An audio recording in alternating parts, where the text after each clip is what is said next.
Hi everyone, আজকে আমি আপনাদের খুব সহজ একটা পিঠা দেখাবো। এই পিঠাটার নাম হলো তেলের পিঠা বা পোয়া পিঠা যাকে বলা হয়, অনেকে দুই নামেই জানে। তো এর জন্য আমরা চিনি, সাধারণত ঘরে যে সবার ঘরে চিনি থাকে ওই চিনিটাই ইউজ করব।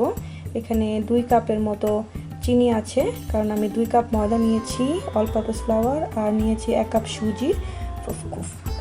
সুজিটা একটু কোরাস হলে ভালো হয়, মানে একদম মিহি যেটা সুজি হয় ওইটাই ব্যাটার হয় অ্যাকচুয়ালি। আর আছে এখানে 2 কাপের মতো সুগার কেনে, অর্গানিক সুগার যেটা আমি ঘরে ইউজ করি সাধারণত ওইটাই। আর এখানে আমি 2 কাপ দুধ ইউজ করব, রুম টেম্পারেচার থেকে একটু ওয়ার্ম হলে ভালো হয়। আর নিয়েছি আমি এখানে 1 কাপ কোরানো নারকেল, আর নিয়েছি আমি সল্ট স্বাদ অনুসারে। তো আসুন দেখুন, আমরা আগে সবগুলো ইনগ্রিডিয়েন্ট ঢেলে তারপরে আমরা ব্যাটারটা তৈরি করে নেব।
তৈরি হয়ে গেল আমাদের পোয়া পিঠা বা তেলের পিঠা। এই পিঠাটা খেতে খুবই টেস্টি। এটার জন্য আপনার উইন্টারে ওয়েট করতে হবে না, যে কোনো টাইমে আপনি এটা বানাতে পারেন। স্পেশালি কম টাইমে মেহমান আসলে এটা ইজিলি বানানো যায়।